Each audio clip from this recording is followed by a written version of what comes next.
Fans are blown away as Kate Middleton finally opens up, albeit quietly, about her parents' marriage. And the truth is far from the fairy tale many imagined. Behind the smiles and public appearances, Carol and Michael Middleton's relationship has been quietly deteriorating for years. In this expose, we dive into the unraveling of the Middleton family. From Party Pie's financial collapse to Kate's subtle shift away from her once close-knit family, the royal image they worked so hard to build is cracking. And what remains is far less perfect than it seemed. The perfect family, or so we thought. For over a decade, the Middleton family was held up as a bastion of British middle-class respectability. A textbook example of social mobility wrapped in charm, modesty, and polish. Carol and Michael Middleton, the composed parents of the future queen, seemed immune to the dysfunction that often haunts those who marry into the royal sphere. They smiled quietly at ceremonies, sat calmly in the pews of Westminster Abbey, and posed for tasteful photos outside of their modest Berkshire estate. But recent revelations suggest that behind their serene public image was a marriage filled with quiet tension, silent distance, and a deep emotional rift that only widened as time went on. The public first fell in love with the Middletons in 2010 when Kate and Prince William's engagement was announced. Unlike the chaotic Spencer family that had shaped Princess Diana's troubled life, the Middletons represented something comforting, wholesome, even enviable. A family that got it right. But according to multiple insiders and family observers, this image was more carefully managed than most realized. The cracks weren't sudden. They were gradual, deepening with each milestone the family passed together. And now, sources close to the Princess of Wales suggest that Kate is no longer willing to play the part of the daughter from a perfect home. She's begun speaking quietly but clearly about what her upbringing actually looked like and how her parents' marriage may not have been as idyllic as the world was led to believe. In private, those familiar with the Middleton say the couple were never as close as they appeared. There was always a kind of polite formality between them, one family acquaintance reportedly remarked. You'd rarely see them touch, even at family events. Carol ran the show. Michael simply existed alongside her. At times, that existence was passive. At other times, it veered into emotional absenteeism.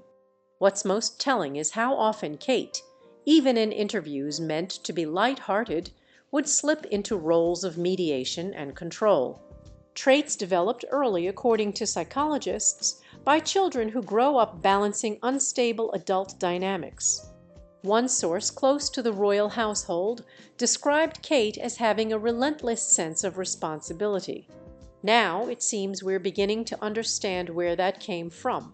Party Pike's private pain, Party Pieces was more than just a business. For Carol Middleton, it was a lifeline. Launched from the family's kitchen table in 1987, it offered the possibility of something bigger. A route out of air hostess anonymity and into the entrepreneurial class. For Michael, who had worked as a flight dispatcher before taking on a quieter role in the business, it was a chance to support his wife's ambition. But as the years passed, Party Pieces morphed from a business into a burden, one that may have ultimately magnified the deepest fractures in their marriage. The company enjoyed great success in the early 2000s, helped along indirectly by Kate's rising profile as Prince William's girlfriend. Subtle product tie-ins and not-so-subtle branding choices kept the business afloat. But behind the scenes, Carol's relentless drive reportedly became a source of stress and division. She was obsessed with keeping up appearances, said one former employee. Even when sales dipped, she'd push harder, more products, more press. Michael didn't always agree. Michael, described as quieter and more methodical, was said to be skeptical of expanding the brand too aggressively. According to a business insider who spoke under condition of anonymity, he frequently voiced concern about the financial risk the company was taking on in its final years. Concerns that were often dismissed. Carroll wanted to take the party pieces aesthetic global, the source explained. Michael thought they should scale back. They were no longer aligned, not in vision, not in temperament. Then came 2023. After years of declining sales, mismanagement and mounting debts, party pieces collapsed into administration, with the Middletons reportedly owing millions to creditors, including a supplier who claimed he was owed £300,000 for a family long shielded from scandal. This was catastrophic. But while the financial fallout grabbed headlines, the emotional toll was even greater. Sources say that the company's implosion sparked one of the most painful episodes in Carroll and Michael's relationship. It broke something between them. A longtime friend told Catalunya Diary, this wasn't just about money. It was about pride. It was about years of sacrifices suddenly looking like they weren't worth it. Kate, already dealing with the weight of royal duties and her own public scrutiny, was reportedly devastated not by the bankruptcy itself, but by how it pulled her parents apart even further. Royal observers note that since the collapse, Michael has taken an even more muted role in family affairs. While Carroll has maintained her public presence with uncharacteristic strain, perhaps the biggest tragedy is that party pieces, which once symbolized shared ambition, may have been the very thing that silently tore their relationship in two. A business built on celebration, it seems, left behind a trail of disappointment and unspoken resentment. Silent distance, Michael's growing withdrawal. Michael Middleton was once viewed as the steady anchor in the Middleton household, a man of few words but considerable warmth, whose gentle nature contrasted well with Carroll's steely drive.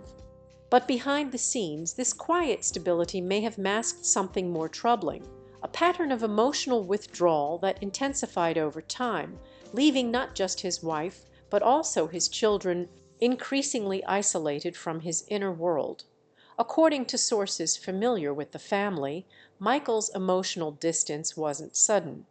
It began subtly, missed conversations, an increasing tendency to defer to Carroll, and a growing disinterest in social or business engagements. Michael wasn't absent in the physical sense, and a family acquaintance observed, but he started disappearing emotionally. He didn't push back. He didn't participate.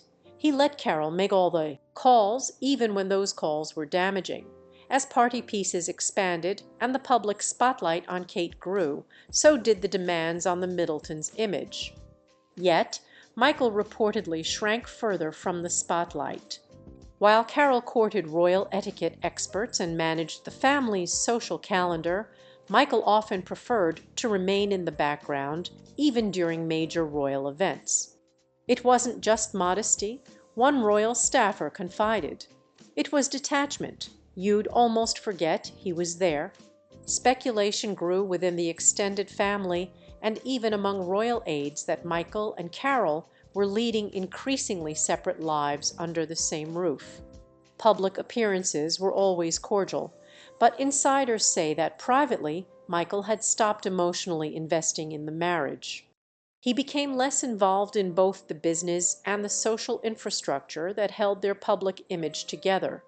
Kate, always composed and diplomatic, was said to be keenly aware of this dynamic. In private conversations with close friends, she allegedly described her father as gentle but unreachable. That description, while subtle, speaks volumes. Some believe Kate's poised and reserved demeanor reflects not just her training as a royal consort, but years of compensating for an emotionally absent parent. What makes Michael's distance more painful is that it was never dramatic. No shouting matches, no walkouts, no scandals, just an increasing sense that he had retreated inward while Carroll and the rest of the family were left to maintain the facade. A withdrawal made all the more unbearable by its silence. Carroll in control, the price of perfection. While Michael receded into the background, Carol Middleton did the opposite. As the architect of both party pieces and the Middleton family brand, Carol controlled everything from their press image to the family's table settings at royal functions. For years, her ambition was seen as admirable, a woman who had built an empire from nothing and raised a daughter who would one day be queen. But behind that drive lay a different reality, one in which control came at the expense of connection. Friends and former business associates described Carol as immaculately focused, with little patience for deviation from her carefully curated vision. She ran the household like a corporation. One source said even when Kate was dating William, everything had to be perfect. How they dressed, how they spoke, how they were seen in public. Carol was behind it all. That level of control, while effective in presenting a unified family image, reportedly left little room for vulnerability or emotional openness. For her husband, that meant living in a world where his quiet caution was often overridden.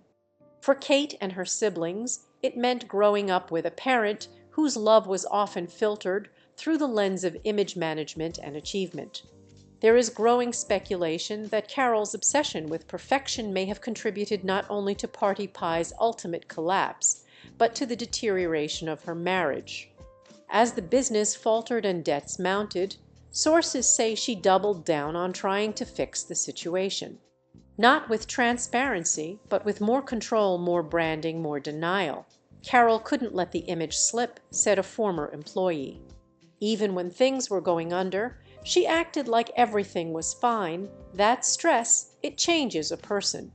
Kate, who has spent years mastering the art of royal restraint, is believed to have inherited this emotional rigor from her mother. But some insiders believe it's also what's driven a wedge between them. Kate is more self-aware than people think. A source close to the princess told the list. She knows that some of her emotional reserve comes from her upbringing, from watching her mother prioritize appearances over honesty. Now, as Kate navigates one of the most public royal roles in the world, amid personal health issues and increasing public scrutiny, she appears more willing than ever to acknowledge the cost of that kind of control. In conversations with close aides, she has reportedly referred to her childhood as structured but distant, a phrase that speaks volumes about what it felt like to live under the reign of Carol's perfection. What's becoming increasingly clear is that the marriage between Carol and Michael may have been less of a partnership and more of a project, one that required constant calibration, emotional restraint, and unwavering loyalty to an image. And as that image begins to fracture under public and private pressures, so too does the silence that once held their story together. Kate in the middle, a childhood of quiet mediation. In the glossy pages of the media, Kate Middleton was raised in comfort, privilege, and affection, an ideal English upbringing that shaped a poised, graceful future queen. But those closest to the Princess of Wales now suggest a more complex truth. Kate grew up not merely as the beloved daughter of Carol and Michael, but as a silent mediator between two parents who coexisted more than they truly connected. According to sources within Kate's inner circle, her role as the emotional anchor in her family began long before her royal debut. She was the buffer, said one acquaintance familiar with her childhood environment. Carol was intense. Michael was passive. Kate became the one who managed the atmosphere without ever being told to do it. She just knew how to keep the peace. This role often falls to children raised in emotionally imbalanced households. While not abusive in the traditional sense, the dynamic reportedly forced Kate to develop an early sensitivity to tone, mood, and unspoken tension. Experts in child development call this the parentified child pattern, where the child adopts a stabilizing, almost adult-like function within the home, sacrificing their own emotional needs in the process. That emotional trade-off may help explain Kate's famously reserved public persona and her capacity to handle enormous pressure with grace. But It also hints at a childhood marked not by chaos, but by constant calibration. Kate didn't throw tantrums. A former neighbor told Catalunya Diary she kept herself composed even at 10 years old. You always got the sense she was managing something bigger than herself. Her younger siblings, Pippa and James, were reportedly less attuned to this dynamic, either protected from it by Kate's buffering role or too young to fully understand it. But Kate, being the eldest, absorbed much of the emotional static between her parents. When arguments did arise, which they did though rarely in public, it was said that Kate would retreat inward rather than speak out. That instinct to suppress rather than express has become a defining trait in her royal life. Interestingly, Kate's transition into the royal family was not a shock to her system. It was a continuation of it. Those who know her well say she adapted quickly to the palace protocols and press scrutiny because she had been preparing for it unknowingly since childhood. She grew up with pressure, said a former staffer, just different kinds, different expectations, but the emotional labor that started long before Kensington Palace. Now, as Kate reportedly begins to speak more candidly about her past, the image of the perfect childhood is unraveling bit by bit. And at the center of it all is a young girl who learned to survive not through rebellion or recklessness, but through absolute emotional control. Cracks in the palace when the truth begins to surface. Until recently, the royal narrative around Kate Middleton's upbringing remained untouched. Stable, supportive middle-class values that stood in contrast to the drama-plagued lineage of Prince William's side. But that narrative is shifting, and the first signs came not through formal announcements, but through what wasn't said. Observers noticed it in small details. Michael Middleton's conspicuous absence from royal events, even those involving his grandchildren. Carol's solo appearances at high-profile functions, her subtle but persistent distancing from the royal fold after party pieces collapsed. Even Kate, always tactful, began referring to her parents in increasingly separate terms. One former royal aide recalled a moment backstage during a charity event in 2023. Someone complimented Kate on her upbringing, saying how wonderful it must have been to grow up in such a loving home. And Kate smiled. But there was this flicker almost like a grimace. Then she said, "It taught me a lot about people and how not to ignore silence."